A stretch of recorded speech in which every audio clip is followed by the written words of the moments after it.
First ever factory outlet Mukunda jewelleries Kukatpally, Khammam, Kothapet, Somajiguda, Hanamkonda and Suchitra.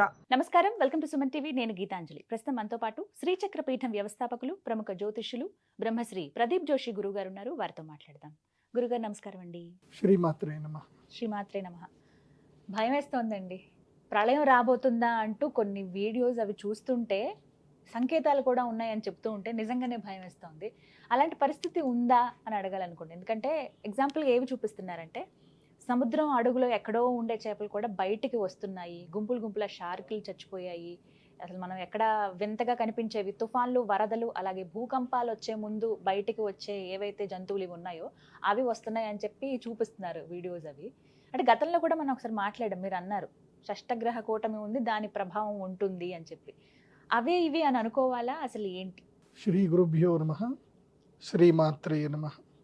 విద్యుద్ధామ సమప్రభాం మృగపతి స్కందస్థితాం భీషణాం కన్యాభికరవాలకేట విలసదస్తాభిరా సేవితాం హస్తైశ్చక్రగధాసికేట విశికాంశ్చాపం గుణం తర్జనీం బిభ్రాణాం అనలాత్మికాం శశిధరాం దుర్గాం త్రినేత్రాం భజే. శ్రీమాత్రే. ఇందాక నేను ఎంత భక్తి విశ్వాసాలతోటి అమ్మవారిని స్మరించుకుంటూ నేను ఎంత ప్రార్థన చేశానో, ఇప్పుడు భూమి మీద నివసించేటువంటి ప్రతి జీవి కూడా అమ్మవారిని అలా ప్రార్థించవలసిన సమయం ఇది.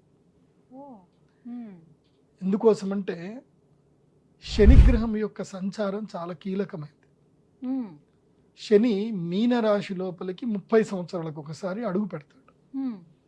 ప్రతి రాశి లోపలికి ఎంటర్ అవ్వడం అంటే 30 సంవత్సరాలకు ఒకసారి. కానీ మీనరాశి లోపలికి 30 సంవత్సరాలకు ఎప్పుడైతే ఎంటర్ అవుతాడో, మీనం అంటే ఏమిటి? చేప. చేప అంటే జలతత్వ రాశి అని అర్థం. 12 రాశుల్లో జలతత్వ రాశి ఒక్కటే ఒక్క రాశి మీనరాశి. కుంభరాశి కూడా జలతత్వ రాశి అంటారు, కాకపోతే పృథ్వీతత్వం కలిసి ఉంటుంది కాబట్టి అది జలతత్వ రాశి. అందుకే కుంభరాశి లోపలికి శని అడుగు పెట్టినప్పుడు ఏమైంది అని అంటే, మనం ఎన్నో విపత్తులు చూసాం. ఇప్పుడు విజయవాడ జరిగిన విపత్తు చూసాము, తర్వాత అక్కడ కేదార్నాథ్లో జరిగిన విపత్తు చూసాము, మొన్న ఈ మధ్యనే కులుమనాల్లో జరిగిన విపత్తు చూసాము, తర్వాత విదేశాల్లో జరిగిన విపత్తులు ఎన్నో చూసాము. ఎక్కడ చూసినా జల ప్రళయాలు చాలా భయంకరంగా జరిగాయి. ఇప్పటి వరకు కుంభరాశిలో 2.5 సంవత్సరాలు శనిగ్రహం ఉన్నన్ని రోజులు ఈ జల ప్రళయాలన్నీ కూడా జరిగాయి. ఇప్పుడు మీనరాశి లోపలికి శని అడుగు పెట్టాడు. ఎప్పుడైతే మీనరాశి లోపలికి శని అడుగు పెడతాడో అదే సందర్భము లోపల షష్టగ్రహ కూటమి ఏర్పడుతుంది. ఇప్పుడు మార్చి 29వ తారీఖు నుంచి మే 25 వరకు స్ట్రాంగ్ గా ఉంటుంది. ఇంకా మే 25 వరకు అయితే దాన్ని కప్పర యోగం అంటారు. సో ఈ కప్పర యోగం ఎప్పుడైతే వస్తుందో, ఈ యోగం వచ్చినప్పుడు ఈ 2 నెలల కాలము భూలోకంలో ఉండేటువంటి జీవులకు కష్టకాలం. అది మనుషులకైనా జంతువులకైనా కష్టకాలం. ముఖ్యంగా జలచరములకు కష్టకాలం. అంటే నీటిలో ఏవైతే ఉంటాయో, నీటిలో ఉండేటువంటి జీవరాశులన్నీ కూడా సమూలంగా అవి నాశనం అవుతూ ఉంటాయి అన్నమాట. అంటే పరివర్తనం అంటారు, ప్రకృతిలో పరివర్తనం అంటారు, కాకపోతే ఇది ప్రళయానికి సూచన. ఇది ఎలాంటి ప్రళయం వస్తుంది అని అంటే, భూమి లోపల మార్పులు ఏర్పడతాయి. మార్పులు ఏర్పడి ముఖ్యంగా భూమి అంతర్గర్భము లోపల భూకంపాలు ఏర్పడ్డము, అదేవిధంగా వాల్కెనస్ ఏవైతే ఉంటుందో అవి బయటపడ్డము, ఇవి ఒకటి జరుగుతాయి. రెండవది ఒకటి ఏంటంటే, మనం చాలా బాగా ఆలోచించాల్సిన విషయం ఏంటంటే, సింపుల్, ఇది కొంచెం సైంటిఫిక్గా మీరు అర్థం చేసుకోవాలి. ఈ భూమి పైన అంటే ఈ ఆకాశంలో అంతరిక్షంలో సంచరించేటివన్నీ కూడా గ్రావిటేషనల్ ఫోర్స్ తోటే సంచరిస్తాయి. ఇప్పుడు మనము ఈ ప్లానెటరీ పొజిషన్ చూద్దాం. మన భూమి నుంచి లెక్కేసుకుందాం. మొట్టమొదటిగా మన భూమి, తర్వాత మన భూమి తర్వాత ఉండేది చంద్రగ్రహం, ఆ తర్వాత ఉండేది బుధగ్రహము, ఆ తర్వాత ఉండేది శుక్రగ్రహము. ఈ 3 గ్రహాల తర్వాత మనకి సూర్యగ్రహం వస్తాడు. సూర్యుడు దాటగానే ఉండేటువంటి గ్రహం ఏంటంటే కుజగ్రహము. కుజగ్రహం దాటిన తర్వాత ఉండే గ్రహము బృహస్పతి. బృహస్పతి తర్వాత ఉండే గ్రహము శనిగ్రహం. అంటే సూర్యుడికి అటువైపు 3 గ్రహాలు, ఇటువైపు 3 గ్రహాలు, తర్వాత మన భూమి. సో భూమి 3 గ్రహాలు, సూర్యుడు 3 గ్రహాలు. సో దీని లోపల ఈ 3 గ్రహాలు ఏవైతుందో చంద్రుడు, బుధుడు, శుక్రుడు, ఇవి శీఘ్రగతులు అని అంటారు. అంటే ఇవి ఎప్పుడు కూడా సూర్యుడితో పాటు సంచరిస్తూ ఉంటే మనకు కనబడతాయి. అంటే తొందరగా మూవ్ అవుతూ ఉంటాయి. వీటిని శీఘ్రగతులు అంటారు. తర్వాత అతి శీఘ్రము కాదు, అతి మందము కాదు, సామాన్యంగా వెళ్ళేది కుజగ్రహం. కుజగ్రహం కూడా అంతే భూమితో పాటు ఎట్లాగైతే సంచారం అవుతూ ఉంటుంది. మందగతులు ఏమిటంటే గనక గురుగ్రహము, శనిగ్రహం మందగతులు. దీంట్లో ఎక్కువగా గ్రావిటేషనల్ ఫోర్స్ ఉన్నది దేనికి అని అంటే గురుగ్రహానికి ఎక్కువగా గ్రావిటేషనల్ ఫోర్స్ ఉంటుంది. సో గురుగ్రహము మన భూమిలాగా అది డెన్సిటీ ఉండదు. శుక్రగ్రహము, గురుగ్రహం ఈ రెండిటికి డెన్సిటీ ఉండదు. ఇవన్నీ లైక్ ఒక వాయుగోళం లాగానే ఉంటుంది, కాకపోతే మనం చూడడానికి గుండ్రంగా కనిపిస్తాయి. కాకపోతే అక్కడ భూమి, పృథ్వీ తత్వం అక్కడ ఉండదు. కాకపోతే వాటికి గ్రావిటేషనల్ ఫోర్స్ ఎక్కువగా ఉంటుంది. దాని లోపల అన్ని కూడా చిన్న చిన్న రాళ్ళన్నీ కూడా తిరుగుతూ ఉంటాయి. ఇది మనందరికీ సైంటిఫిక్గా తెలిసిన విషయం. ఈ భూమికి తర్వాత కుజగ్రహానికి మధ్యలో కేతు గణాలు అని ఉంటాయి. అంటే ఇవన్నీ కూడా భూమి అంతే సైజు ఉన్నటువంటి, ఇంకా భూమి కన్నా పెద్ద సైజు కానీ, చంద్రుడంత సైజు కానీ పెద్ద పెద్ద రాళ్ళు ఇవన్నీ కూడా ఏంటంటే తిరుగుతూ ఉంటాయి. ఏవి? కుజగ్రహానికి తర్వాత గురుగ్రహానికి మధ్యలో తిరుగుతూ ఉంటాయి. ఇది చాలా ఇంపార్టెంట్ విషయం, అర్థం చేసుకోండి. అవన్నీ కూడా గ్రావిటేషనల్ ఫోర్స్తోనే తిరుగుతాయి. ఎప్పుడైతే ఈ 6 గ్రహాలు ఒకే దగ్గరికి వచ్చేసాయో, ఇప్పుడు గురుగ్రహము తర్వాత ఇవన్నీ కూడా దీన్ని మాలాయోగము అంటారు. సూర్యుడు, చంద్రుడు, బుధుడు, శుక్రుడు, శని, రాహు 6 గ్రహాలు ఒకే స్థానంలో వస్తున్నాయి మీనరాశిలో. దాని నుంచి జస్ట్ ఒక 60 డిగ్రీల దూరంలో మాత్రమే, 60 అంటే దాదాపు 58 డిగ్రీల దూరంలో మాత్రమే గురుగ్రహం ఉన్నాడు. ఇవి ఎన్ని డిగ్రీలో ఉన్నాయనంటే ఆల్మోస్ట్ ఇవన్నీ కూడా 90 డిగ్రీస్ దూరంలోనే ఇవన్నీ ఒక దగ్గర కొలాబరేట్ అయి ఉన్నాయి. సో 90 డిగ్రీస్లో ఇవన్నీ కొలాబరేట్ అయినాయంటే రిమైనింగ్ స్పేస్ అంతా కూడా ఖాళీ ఉన్నట్టే కదా. సో ఈ గ్రావిటేషనల్ ఫోర్స్ ఏదైతే గనక అట్రాక్ట్ చేసి భూమి వైపు ఏవి రాకుండా ఏదైతే ఆపుతుందో అవి ఆగిపోవు. సో అవి అటు గురుగ్రహం గ్రావిటేషనల్ ఫోర్స్ లాక్కుండా ఆ గ్రావిటేషనల్ ఫోర్స్ నుంచి తప్పుకొని కొన్ని రాళ్ళు బయటకు వచ్చేస్తాయి. వాటిని కేతు గణాలు అంటారు మన బృహత్ సంహిత ప్రకారం చెప్పాలంటే. అవి భూమి వైపు ట్రావెల్ చేయడం స్టార్ట్ చేస్తాయి. ఇప్పుడు ఆ సూచన మీకు కనిపిస్తుంది. రాబోయే జస్ట్ మీరు కొన్ని రోజుల్లో మీకు ఆ న్యూస్ కూడా వచ్చేస్తుంది. నాసా నుంచో లేకపోతే వాటి నుంచి న్యూస్ స్టార్ట్ అవుతుంది. సో భూమి మీదికి ఒక అత్యంత పెద్దనైనటువంటి ఇంకొక శకలం రాబోతుంది, భూమిని ఢీకొట్టబోతుంది. సో దానికి కౌంట్ డౌన్ టైం స్టార్ట్ అయిందంటే 2040కి ఇది కౌంట్ డౌన్ స్టార్ట్ అవుతుంది. ఈ రోజు నుంచి మొదలు, అంటే 2025 నుంచి మొదలు 2040కి కరెక్ట్ గా 15 ఏళ్లకి కౌంట్ డౌన్ స్టార్ట్ అవుతుంది. ఈ కౌంట్ డౌన్ ఎప్పుడైతే స్టార్ట్ అవుతుంది అని అర్థం ఏంటంటే ఇంకా ప్రళయం రాబోతుంది. 2040 ప్రళయం అయితే 100%, దెర్ ఇస్ నో డౌట్. 2040లో ప్రళయం ఉండబోతుంది. దానికి శ్రీకారం ఇక్కడ స్టార్ట్ అవుతుంది. అది చెప్పడానికే ఆ సూచన, ప్రకృతిలో వచ్చేటువంటి సూచనని ఇది. ఇక్కడ నుంచి ఏం జరుగుతుంది అని అంటే ఇది మనం అబ్జర్వేషన్ చేసుకోవాలి. ఇప్పుడు ఈ 2025లో ఉండేటువంటి జనాభా సంఖ్య ఇప్పుడైతే చూసుకున్నారో ఈ జనాభా సంఖ్య క్రమేపీ తగ్గుతూ ఉంటుంది. మనుషుల యొక్క పునరుత్పత్తి సామర్థ్యం తగ్గుతుంది, మనుషులు తగ్గుతూ ఉంటారు, జంతువులు పెరుగుతూ ఉంటాయి. ఇప్పటి నుంచి సూక్ష్మ జంతువులు, క్రిమి కీటకాలు, తరువాత ఇంకా వేరే జంతువులు ముఖ్యంగా ఏంటంటే అండజములు అంటారు. అంటే అండము అంటే గుడ్లలో నుంచి పెరిగేటువంటి జంతువులు పెరుగుతాయి. ఇప్పటి నుంచి చాలా పెరుగుతాయి. ఇంకా ఇక్కడ నుంచి జంతువులు బాగా పెరుగుతాయి, మనుషులు తగ్గుతారు. ఇంకా సో మనుషులు క్రమేపీ మనుషుల యొక్క విస్తీర్ణం తగ్గుతుంది, వాళ్ళ యొక్క ఆయుష్ పరిణామం కూడా తగ్గుతూ ఉంటుంది. ఈ యొక్క 2 నెలల కాలం ఏదైతే ఉందో ఇది చాలా సీరియస్ కాలం. ఎప్పుడు మార్చి 29 నుంచి మొదలు మే 29 వరకు ఈ 60 రోజుల కాలము గడ్డు కాలము. ఇందులోపల జల ప్రళయాలు రావచ్చు, వాల్కనోస్ రావచ్చు, భూకంపం అయితే 100% వస్తుంది. భూకంపము మన భారతదేశంలో అయితే ఛాన్సెస్ తక్కువ, 40% మాత్రమే ఉంది. విదేశాలలో ఎక్కువగా ఛాన్సెస్ ఉన్నాయి. కానీ మన భారతదేశంలో కూడా రావచ్చు, డక్కన్ ప్రాంతంలోనే వస్తుంది. సో లాస్ట్ టైం ఇట్లాగే ఇది జరిగినప్పుడు వృషభ రాశిలో శనిగ్రహం ఎంటర్ అయినప్పుడు మనకి బుర్జులో భయంకరమైన భూకంపం ఏర్పడింది. ఇది మన యొక్క గుజరాత్లో భయంకరమైన భూకంపం ఏర్పడింది. గుజరాత్లో భూకంపం ఏర్పడకన్నా మునుపు 2 సంవత్సరాల క్రితం, అంటే 1998లో కూడా మన హైదరాబాద్కి భూకంప సంకేతం వచ్చింది అప్పుడు. కాకపోతే ఇక్కడ భూకంపం రాలేదు, మైల్డ్గా భూకంపం అయితే వచ్చింది. మొన్న ఈ మధ్య కూడా మైల్డ్గా వచ్చింది. సో మనం ఎక్స్పెక్ట్ చేయొచ్చు, అంటే 100% నేను చెప్పలేను కానీ రావచ్చు. హైదరాబాద్ దక్కన్ ప్రాంతంలోనే భూకంపం వస్తుంది ఈసారి. భూకంపము ఎక్కడైనా రావచ్చు, భారతదేశంలో మాత్రం అతిపెద్ద ప్రళయం మాత్రం ఉంది, ఒకటి భూకంపం అయితే ఉంది. జనాలు మరణించడము అవి జరిగే అవకాశాలు అయితే ఉన్నాయి. కానీ కొంతమంది శాస్త్రజ్ఞులు, కొంతమంది మహాపండితులు ఏమంటారు అంటే, రాముడి ప్రతిష్టాపన జరిగింది అయోధ్యలో కాబట్టి ఇది జరగకపోవచ్చు, రామరాజ్యం నడుస్తుంది, జరగకుండా ఉండాలి, మనం అందరం యజ్ఞయాగాదులు చేద్దామని అందరూ అంటున్నారు. మా గురువులు కూడా అదే మాట చెప్పారు, రావద్దు అనే కోరుకుందాం. కానీ ఒకటి, ప్రకృతిలో మనిషి ఎలాంటి స్వార్థపరుడు అంటే విపరీతంగా జంతువులు చంపుతున్నాడు, విపరీతమైన మరణకాండ సృష్టిస్తున్నాడు మనిషి. కానీ తాను మాత్రం బతకాలనుకుంటున్నాడు. ప్రపంచంలో మనిషి తాను ఒక్కడే బతకాలి, ఇంకేవో బతకకూడదు, అన్ని నాకే చేయడానికే ఈ విధంగా ప్రకృతి అంతే చేస్తుంది. కానీ మనం సాధారణ మనుషులుగా మనం ఏం చేయాలి, మేము ఏం చేస్తే మంచిదంటారు తెలియజేయండి. మనం ఏం చేయడానికి లేదు, దైవ ప్రార్థన మాత్రం చేయడం. ఎంతవరకు నీ యొక్క పుణ్యఫలం ఉందో అంతవరకు నువ్వు దాంట్లో సేవ్ అవుతావు. నీ పుణ్యఫలం లేదంటే మాత్రం సేవ్ అవ్వవు. సో మన పాపము పండింది అని అంటే ఆ రోజు మనము అదే టైంకి అక్కడనే ఉంటామేమో తెలియదు.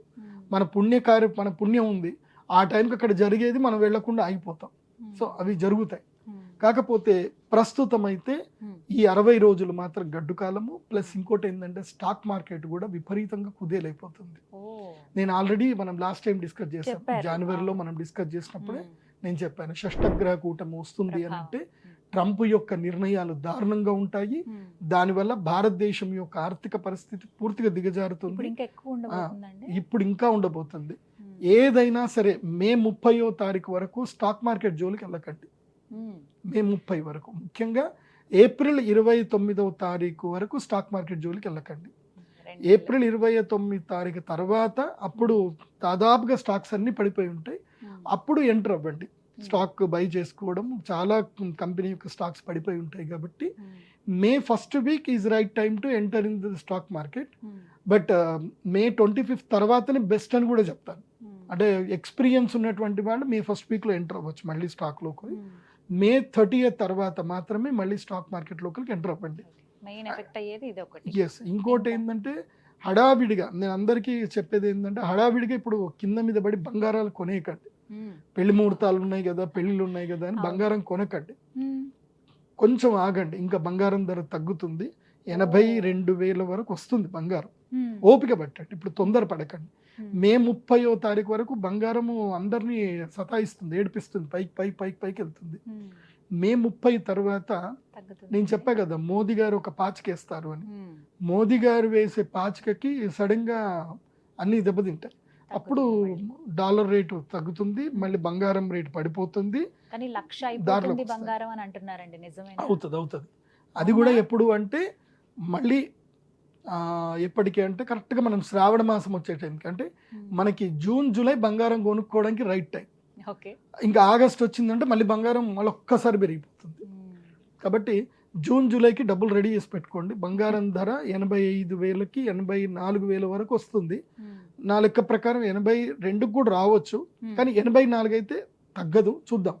85 వచ్చిందంటే మాత్రం కొనేసుకోండి, ధన కొనేసుకోండి. ఎంత మీ యొక్క ఐటీఆర్ వాల్యూ ఎంత ఉందో అంత కొనుక్కోండి, బంగారం కొనేసుకోండి.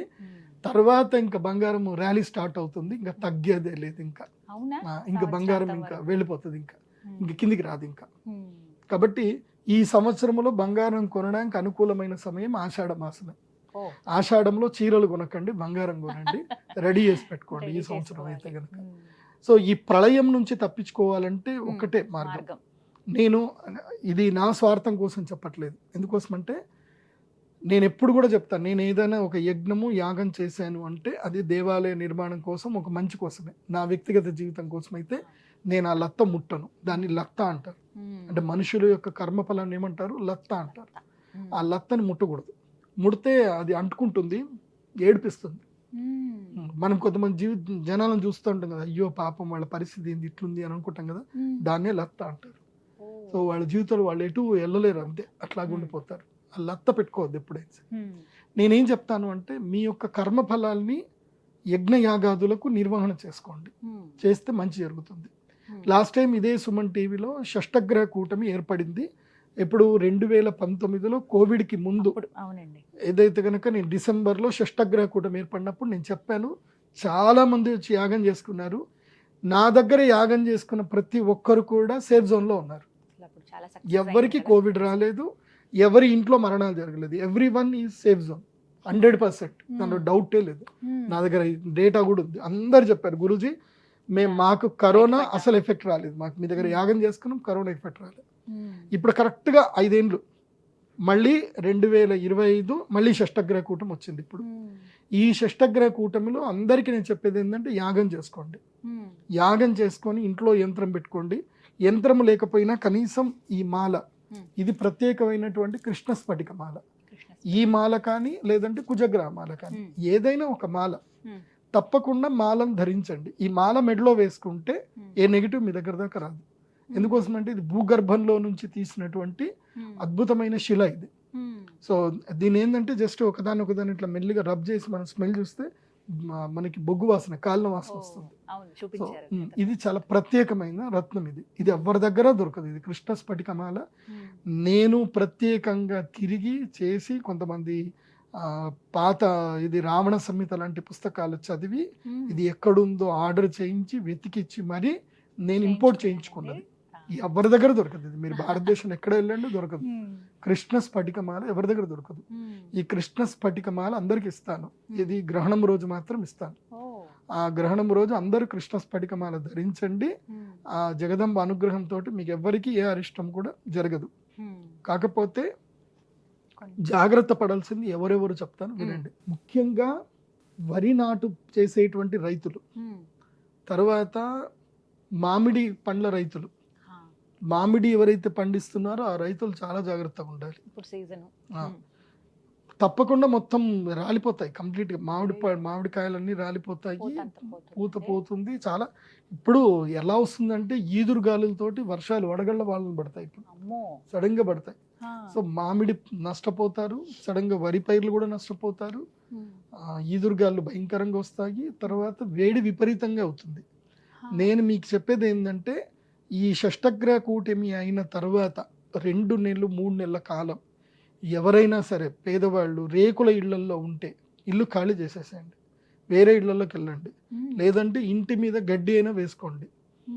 ఎందుకోసం అంటే ఈసారి ఎండ తీవ్రతకు చనిపోయిన వాళ్ళు ఎక్కువ ఉంటారు. ఈసారి ఎండ తీవ్రత చాలా ఎక్కువగా ఉంటుంది. ఈసారి మాత్రం చాలా జాగ్రత్తగా ఉండండి.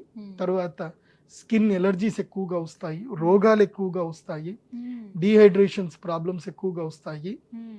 అండ్ పుట్టిన శిశువులు ఎక్కువగా చనిపోతారు. ఇప్పుడు ఇది అంతే ఆ కాలం. ఆ కాల పరిస్థితి ఏంటంటే షష్టగ్రహ కూటమి వల్లనే బాలగ్రహ అరిష్టాలు ఉంటాయి. 3 ఏళ్ల వయసు లోపల ఉన్న పిల్లలు ఎక్కువగా మరణిస్తారు. ఇప్పుడు అది కౌంట్ డౌన్ పెరుగుతుంది. మీకు న్యూస్ లో కూడా వస్తాయి, కూడా చూడండి. ఈ షష్టగ్రహ కూటమి ప్రభావము ఆషాఢ మాసము వర్షం పడేంత వరకు ఉంటుంది. ఆషాఢ పౌర్ణమి అంటే గురు పౌర్ణమి వరకు వర్షం పడేంత వరకు, అంటే తొలకరి చెనుకలు పెద్ద ఏకాదశి వరకు దీని యొక్క ప్రభావం ఉంటుంది. కాబట్టి అందరూ జాగ్రత్త పడండి. ఆహార విషయంలో చాలా అప్రమత్తంగా ఉండండి. అండ్ రిప్రొడక్షన్ రేట్ కూడా పడిపోతుంది, పిల్లలు పుట్టరు. నేను ఆల్రెడీ లాస్ట్ టైం ఎప్పుడో చెప్పాను, షష్టగ్రహ కూటమి రాబోతుంది. షష్టగ్రహ కూటమి నుంచి షష్టగ్రహ కూటమి వరకు ఆ మధ్య పంచగ్రహ కూటమి ఏర్పడింది. పోయిన మేలలో పంచగ్రహ కూటమి ఏర్పడింది, తర్వాత షష్టగ్రహ కూటమి ఏర్పడింది. నేనే చెప్పాను ఇది సంధికాలము. ఈ సంధికాలంలో జలప్రళయాలు జరుగుతాయి, మనుషులు పుట్టుక తగ్గిపోతుందని చెప్పాను. నేను చెప్పినట్టుగా జరిగింది. జలప్రళయాలు జరిగాయి. ఇప్పుడు తమిళనాడు సీఎం కూడా చెప్తున్నాడు, ఎంతమంది తొందరగా పిల్లల్ని కనండి, ఎక్కువ మంది పిల్లల్ని కనండి, అందరు కొత్త దంపతులు పిల్లల్ని కనండి చెప్తున్నారు. ఎందుకోసమంటే ముసలోళ్ళు పెరిగిపోతున్నారు, వయసు వాళ్ళు ముసలోళ్ళు అయిపోతున్నారు. వయసులో ఉన్న పిల్లల్ని కనట్లే, వృద్ధి తగ్గిపోతుంది. వాళ్ళు ఇష్టపూర్వకం కనట్లేదు కాదు. ఏం జరుగుతుంది అని అంటే రిప్రొడక్షన్ వాల్యూస్ పడిపోతున్నాయి, మనిషి యొక్క శరీరాలు పడిపోతున్నాయి. సో ఇది కొంచెం గడ్డు కాలం. ఈ 60 నెలల కాలము చాలా గడ్డు కాలము. కాబట్టి ఎవరైనా మీ మ్యూచువల్ ఫండ్స్లో డబ్బులున్నా, స్టాక్ మార్కెట్లో డబ్బులున్నా ఎగ్జిట్ అయిపోండి. కొంతలో అయినా సరే ఎగ్జిట్ అయిపోండి. నేను కూడా ఎగ్జిట్ అయిపోతున్నా. ఓకే. నాది కూడా మ్యూచువల్ ఫండ్స్లో ఒక 3 లక్షలు 4 లక్షలు ఏమో ఉంటాయి. నేను కూడా ఎగ్జిట్ అయిపోయా. నాకు తెలుసు కాబట్టి ఎగ్జిట్ అయిపోయా. కాబట్టి తొందరగా ఎగ్జిట్ అవ్వండి. ఎవరన్నా ఇంకా లేదండి మేము డబ్బులు ఎక్కడ పెట్టుకోవాలి అంటే దేంట్లో పెట్టడానికి లేదు, బ్యాంకింగ్ స్టాక్స్లో మాత్రం పెట్టుకోవచ్చు, లేదా గోల్డ్ స్టాక్స్లో పెట్టుకోండి. కానీ గోల్డ్ స్టాక్ కూడా తగ్గిపోతుంది కానీ మళ్ళీ పెరుగుతుంది, జాగ్రత్త. ఇంకోటి ఏంటంటే ఈ సంవత్సరానికి ఏంటంటే రైతులు కూడా చాలా జాగ్రత్తగా ఉండాలి. రైతులు ఎక్కువ శాతము కూరగాయలు పండించడానికే కాన్సన్ట్రేషన్ చేయండి. కూరగాయలు పండించడం వల్ల ఏంటంటే ఎవరైతే రైతులు కూరగాయలు పండిస్తారో వాళ్ళకి ఈ సంవత్సరం లాభం. ముఖ్యంగా తెల్ల ఉల్లిపాయ ఎవరైతే పండిస్తారో వాళ్ళకి లాభం ఉంటుంది. అండ్ టొమాటో రైతులకు ఈసారి జూన్ జూలై ఆగస్టు రైతులకి ఇది June July August September October వరకు రైతులకి ఇది 5 నెలల కాలం లాభదాయకంగా ఉంటుంది. ముఖ్యంగా టమాటా రైతులకు అదేవిధంగా కూరగాయల రైతులకు అందరికీ ఈ 5 months పీరియడ్ మంచి పీరియడ్ ఉంటుంది. కాకపోతే ఏంటంటే కాపాడిన వాళ్ళకే, ఎందుకోసమంటే ఈసారి సస్యనాశనం ఎక్కువగా జరుగుతుంది కాబట్టి ఆ విషయంలో జాగ్రత్తగా ఉండండి. అయితే ఈ సంవత్సరం నేను ఈ రొయ్యలు పండించేటువంటి వాళ్ళకి మాత్రం చెప్పేది ఏంటంటే ఈ సంవత్సరం విత్డ్రాల్ అయిపోండి అని చెప్తాను. చనిపోతాయి ఈసారి రొయ్యలు చాలా చనిపోతాయి, చేపలు రొయ్యలు చాలా చనిపోతాయి ఈసారి. సో చాలా జాగ్రత్తగా ఉండండి. మీరు ఎంత ప్రయత్నం చేసినా చనిపోతాయి. దానికి ఎగ్జాంపులే ఇందాక మీకు ఇంట్రొడక్షన్లో మీకు చూపించిన ఫోటోలు ఏవి. సో ఆ వీడియోలు చూశారు కదా, మొత్తము చేపలు తీవ్రతరంగా కొట్టుకొచ్చి బయటకు వచ్చి చనిపోతున్నాయి. జపాన్లో కూడా ఒక కైండ్ ఆఫ్ ఒక ఫిష్ ఉందట, అది అసలు కనబడదట. అక్కడ జపాన్లో ఎప్పుడైతే అతిపెద్ద భూకంపాలు ఏర్పడి డూమ్స్ డే ఏర్పడిందో అప్పుడే కనబడిందట, మళ్ళీ కనబడలేదట. ఈసారి అది వచ్చిందట. సో ఇలా నేచర్లో అయితే అన్ని తెలుస్తూ ఉన్నాయి. ఇదైతే మంచి టైం అయితే కాదు ఈ 2 నెలల వరకు. కాబట్టి షష్టగ్రహ కూటమి అందరూ కూడా మీ దేవాలయాల్లో అక్కడక్కడ తప్పకుండా అరిష్ట నివారణ తంత్ర యాగాలు చేయాలి. అచింత్య మంత్రములోని కొన్ని ఉంటాయి, అచింత్య మంత్రములు చదువుకొని చేస్తే మంచిది. మా వరకు మా శ్రీచక్ర పీఠంలో అయితే కనుక మా దగ్గర రుద్రశూలం ఉంటుంది. ఎవరెవరికైతే రుద్రశూల స్పర్శ ఒక్కసారి వాళ్ళ ఆజ్ఞా చక్రానికి అవుతుందో ఇంకా వాళ్ళ జీవితంలో నెగిటివ్స్ రావు. ఇంకా అది 100%. రుద్రశూలం ఒక్కటే ఉంటుంది. ఆ రుద్రశూల స్పర్శ ఎప్పటి వరకైతే ఆ రుద్రశూల స్పర్శ చేసుకున్నారో వాళ్ళందరూ మంచుకున్నారు. సో మళ్ళీ ఆ రుద్రశూలం కేవలం నేను గ్రహణం అప్పుడే తీస్తాను, మళ్ళీ అక్షయ తృతీయ లేదంటే మన యొక్క ధనత్రయోదశి అప్పుడు తీస్తాను. కాబట్టి రుద్రశూలం ఆ రోజు తీస్తాను కాబట్టి రుద్రశూల స్పర్శకు అందరు రండి. కానీ రుద్రశూల స్నానం మాత్రం కేవలం గ్రహణం అప్పుడే ఇస్తాను. రుద్రశూల స్నానం ప్రతిరోజు ప్రతిసారి ఉండదు, కేవలం గ్రహణం అప్పుడు మాత్రమే రుద్రశూల స్నానం ఉంటుంది. కాబట్టి అందరూ కూడా మా శ్రీచక్ర పీఠానికి రండి, రుద్రశూల స్నానం చేయండి, రుద్రశూల స్పర్శ అందరికీ అదైతే ఫ్రీగా ఉంటుంది. యాగం చేసుకోవాలంటే హ్యాపీగా అందరు చేసుకోవచ్చు. ధైర్యంగా ఉంటాం మీ మాట నమ్మి, కానీ జరిగేది జరుగుతుంది అని ఎదుర్కొనే శక్తి కూడా ఇవ్వమని అమ్మవారినే కోరుకోవాలి. అంతే. చాలా సంతోషం గురుగారు. నమస్కారం. శ్రీమాత్రి.